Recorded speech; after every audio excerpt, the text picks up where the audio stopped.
pessoal, eu sou Ludmila Galdino, aluna do 4º período do curso de jornalismo da Univale. E quando a gente fala sobre eleições, uma das primeiras coisas que certamente passa pela cabeça de todo mundo são as famosas fake news. Na entrevista de hoje, eu vou trazer um convidado aqui para vocês para explicar sobre as fake news, falar um pouco sobre esse tema que vem ficando cada vez mais presente na nossa vida, nesse universo digital, principalmente agora durante a pandemia, né? Que já que nós estamos passando mais tempo online, a gente tem acesso a mais notícias, as pessoas estão aí compartilhando mais informações, e claro que isso tem um efeito, né, quando se trata de eleições e até no nosso cotidiano mesmo. Então, para a gente iniciar aqui o nosso bate-papo, eu vou pedir para o meu convidado de hoje se apresentar para vocês, para a gente dar início aqui à nossa conversa. Olá a todos e a todas, meu nome é Lucas Anjos, eu sou professor de Direito Empresarial na UFJF e faço doutorado em Direito de Internet na UFMG. Tudo bem? Bacana.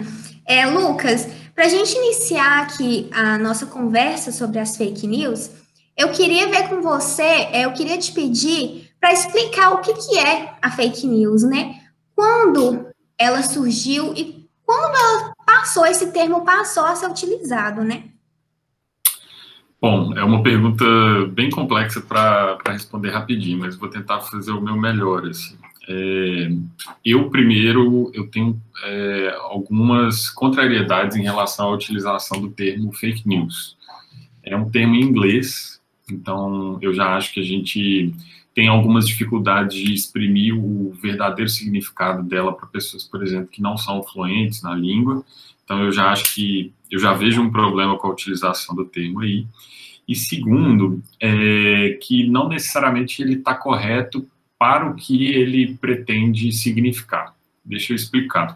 Quando a gente fala de notícias falsas hoje em dia, a gente não está falando só de notícias falsas, a gente está falando muito mais do fenômeno da desinformação do que de notícias falsas. Às vezes, por exemplo, uma notícia, uma foto, um vídeo descontextualizado, ele pode ser viralizado como se fosse um outro acontecimento ou como se ele fosse atual, sendo que é um acontecimento antigo, e isso causa desinformação, causa algum tipo de dano no presente, né? Então, o termo desinformação online, apesar de ser pouco usado, eu acho até um pouco mais apropriado para ser utilizado. Agora, a sua pergunta, em relação a quando isso surgiu, né? Desde que o mundo é mundo, as notícias falsas, elas existem e sempre existiram. A diferença é que agora a gente tem a internet como uma grande aliada, potencializadora dos efeitos nocivos das notícias falsas, da desinformação. Então, o que antes, por exemplo, passava por um crivo de equipes de editoria, de jornais, de revistas, de televisão, hoje em dia pode ser publicado por qualquer pessoa num vídeo feito no celular e exibido no YouTube ou circulado por grupos de WhatsApp, sem qualquer controle editorial, sem qualquer controle de qualidade, e ter um impacto enorme em relação ao número de pessoas que é atingida. Então, a diferença é que houve uma potencialização com a disseminação da internet do fenômeno da desinformação online, mas ele é bem antigo. Sim, essa questão de se compartilhar uma informação no universo digital é muito complicada, né? Porque a partir do momento que você coloca lá, já era. As pessoas compartilham, as pessoas comentam, a gente não tem muito controle, né, sobre onde isso vai chegar, como isso vai chegar, de que maneira vai afetar aquela pessoa que às vezes faz parte, né, está incluída naquela informação. E assim, queria que você falasse para a gente como que essas pessoas trabalham na internet, né? Quem está a fim de disseminar ódio, passar informação descontextualizada, passar informação descontextualizada, como que elas trabalham? A gente fala aí de robôs ou de perfis falsos? Como que funciona isso? Essa é uma pergunta que, inclusive, as autoridades de investigação, o poder público tem buscado responder e também é muito difícil, né, identificar como funcionam essas redes, né, o gabinete do ódio, os robôs de disseminação de notícias falsas. Existem algumas pistas, assim. Bom, em redes sociais como Twitter, Facebook, existe a prática de se criar perfis falsos para postagem de notícias. Normalmente essas postagens dão alicerce, elas suportam, corroboram determinados ideais políticos, seja para falar mal de determinado adversário político, ou uma celebridade, ou exaltar determinadas pessoas. Então, às vezes, influencers, youtubers contratam os serviços dessas postagens, por exemplo, para curtidas, para likes. Então, não é um fenômeno voltado só para a disseminação de notícias falsas. E, normalmente, as redes sociais proíbem a criação de perfis falsos, né? Eles querem engajamento de pessoas reais. Então, existe uma tentativa dessas pessoas que criam perfis falsos de tornar o perfil mais humano. Então, colocam lá uma foto que se assemelha a uma pessoa de verdade, posta de um jeito parecido com o que a gente posta. Mas também existem as práticas mais organizadas em termos, inclusive, financeiros, né? Que, por exemplo, não só postam essas coisas nas redes sociais, mas patrocinam o impulsionamento de determinados posts. A gente sabe que no Facebook, no Instagram, é possível você impulsionar determinados conteúdos por meio de anúncios, né? Que podem ser conteúdos também falsos. E essas empresas não checam vídeo por vídeo ou postagem por postagem que é feita, né, nessas redes sociais para permitir ou não esse impulsionamento. Então, uma maneira de descobrir quem está por trás disso é descobrir quem está financiando essas campanhas. E uma terceira via que eu acho importante a gente considerar é nas trocas de mensagens, principalmente por WhatsApp, mas por outros aplicativos mensageiros, né? O Telegram pode ser um deles. A disseminação de notícias falsas em grupos de WhatsApp e listas de contatos, né? Então, nas eleições de 2018, por exemplo, isso foi muito comum. Então, era possível disparar em massa para várias pessoas notícias que confundiam eleitores, que falavam rumores de determinados candidatos e candidatas, e normalmente isso era feito por adversários políticos, né? Então, existe esse viés também adversarial nessa corrida pela disseminação de notícias falsas. Lucas, você acha que a gente pode colocar como unânime o motivo da criação das fake news, de compartilhar essas notícias falsas, como sendo a única intenção de prejudicar alguém? Ou tem outros motivos, como você citou a questão da publicidade, do financiamento, as pessoas têm um outro interesse, como trazer visibilidade para alguma marca, algum projeto, alguma coisa do tipo? Pode ser, assim, eu concordo que a maioria das intenções costuma ser negativa, que às vezes não negativa para a pessoa que está disseminando a notícia falsa, né, mas negativa para a pessoa que está sendo caluniada, injuriada nas redes sociais, ou o que a gente observa, por exemplo, e muitos acadêmicos vão falar que acontece nos Estados Unidos, agora com essas eleições, a disseminação de notícias sobre fraudes eleitorais foi muito grande. E não necessariamente elas condizem com a realidade. Assim, várias equipes jornalísticas, por exemplo, contestaram, disseram que não houve nenhum caso específico de fraude e tal. Mas as pessoas que se aproveitam da desconfiança do grande público no sistema eleitoral, por exemplo, com as urnas eletrônicas, com as urnas com cédula, se aproveitam disso para passar uma mensagem de caos, de valorização, por exemplo, do que é apolítico, da pessoa que é contra o sistema. Então, existem intenções também de disseminação de um caos generalizado para, então, se aproveitar dos benefícios dessa desorganização, dessa desconfiança geral da população. Até nas relações internacionais a gente vê isso, né? Nas eleições de 2016 nos Estados Unidos, houve um esforço de hackers russos em espalhar desinformação nos Estados Unidos. Então, o objetivo, a Rússia não tinha nenhum candidato para ser eleito, ou especificamente lá nos Estados Unidos, não. Mas ela ganha, por exemplo, enfraquecendo a democracia, ou a crença na democracia em outro país. Então, existem esses benefícios colaterais também. Sim, a gente teve uma crescente desse termo fake news nas eleições dos Estados Unidos, né, quando o Donald Trump ganhou em 2016, a mídia tornou isso muito notório, esse termo passou a ser frequentemente utilizado. Depois a gente viu aqui mais de perto no Brasil, né, em 2018, nas eleições aqui, foi muito utilizado também.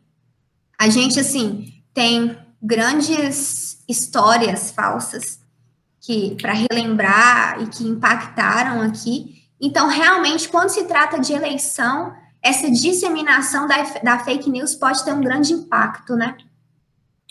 Sim, e foi fundamental, por exemplo, para a saída da Inglaterra da União Europeia, foi fundamental para a eleição do Donald Trump, foi fundamental para a eleição do Bolsonaro no Brasil, porque efetivamente causa confusão em eleitores, e quanto mais estrategicamente ela for utilizada, com direcionamento perfilado, né, para cada eleitor que você quer atingir, mais potencial de dano ela tem.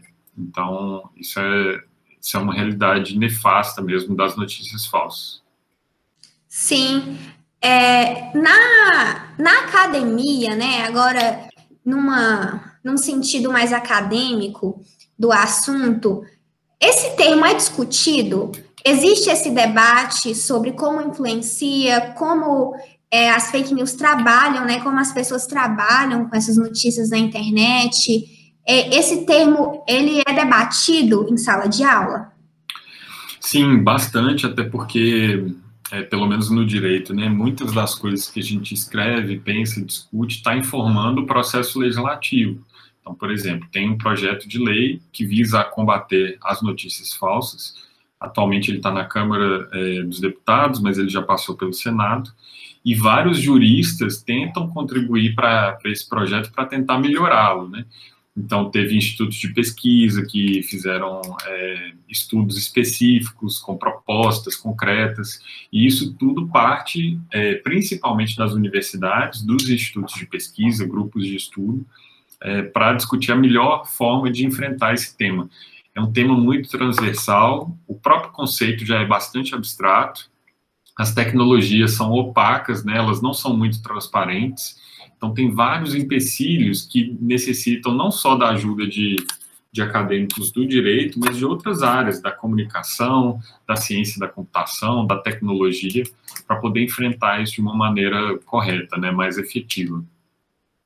Sim, então existe uma boa expectativa nessa área jurídica, né, na área acadêmica, de conseguir combater isso de uma maneira mais efetiva, mais rápida. Essa expectativa ela é presente, os estudos são árduos, né, para tentar ajudar nessa questão?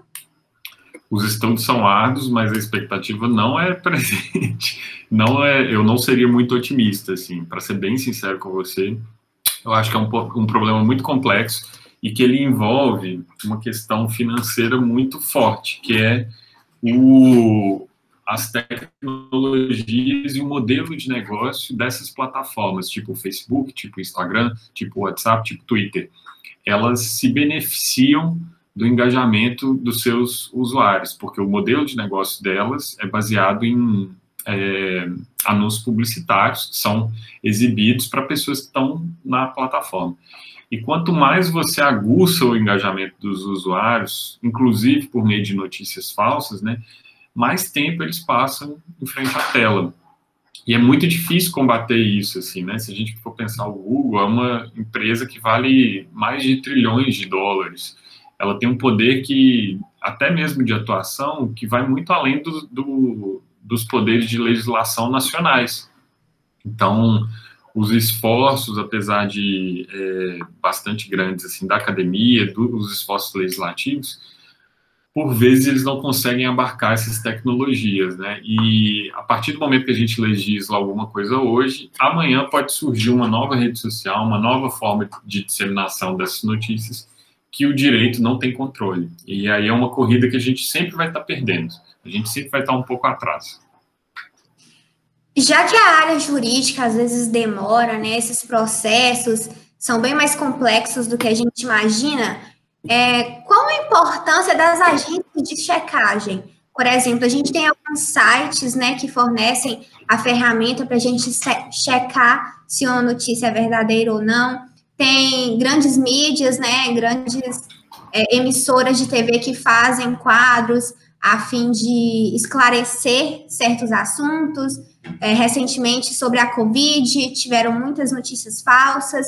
Agora, sobre as eleições. Como que nós, cidadãos, podemos usar dessas ferramentas, né, da internet, dos sites, da TV? Qual a importância dessa checagem, né, de informação no nosso dia a dia, para a gente não cair nessas fake news, né? Bom, é uma ótima pergunta. Eu acho o papel das agências de checagem fundamental, mas ele não resolve todo o problema.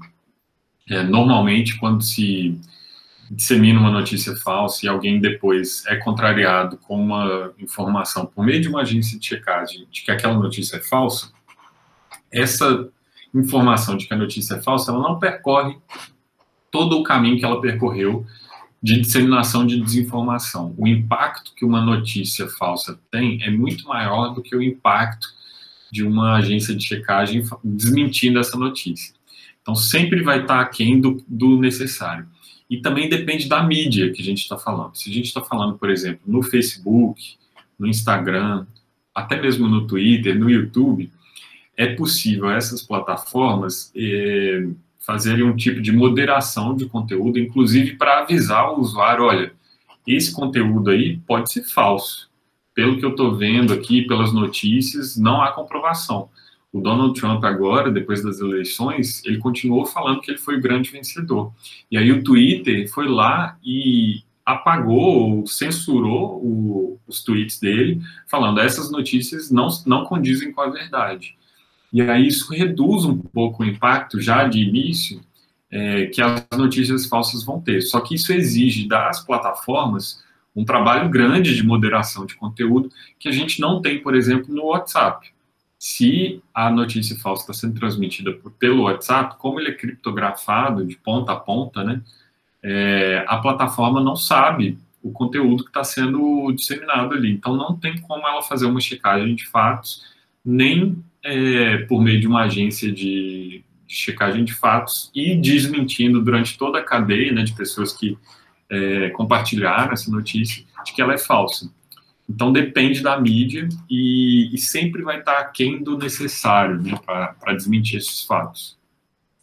Então, fica claro, né, para a gente que é importante estarmos atentos, né, às ferramentas disponibilizadas, se a gente consegue checar alguma coisa, ou se viu o colega compartilhando uma fake news, viu o colega passando uma informação que não é daquela maneira. É sempre bom a gente estar atento a instruir, né, informar, olha, aqui no site do Ministério da Saúde, por exemplo, está falando que não é isso, né, é de outro modo.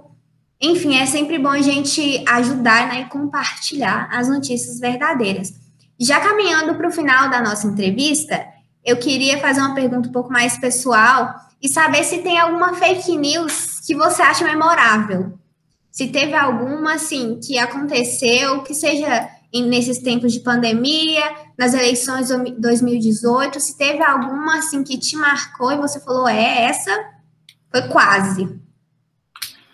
Na verdade, bom, tem várias, né? Desde morte de celebridades, mas especificamente as eleitorais, elas são importantes porque elas direcionam votos de eleitores que às vezes estão desavisados, que às vezes estão procurando ali mais informações sobre os candidatos, e às vezes o efeito delas é impossível de ser apagado, né?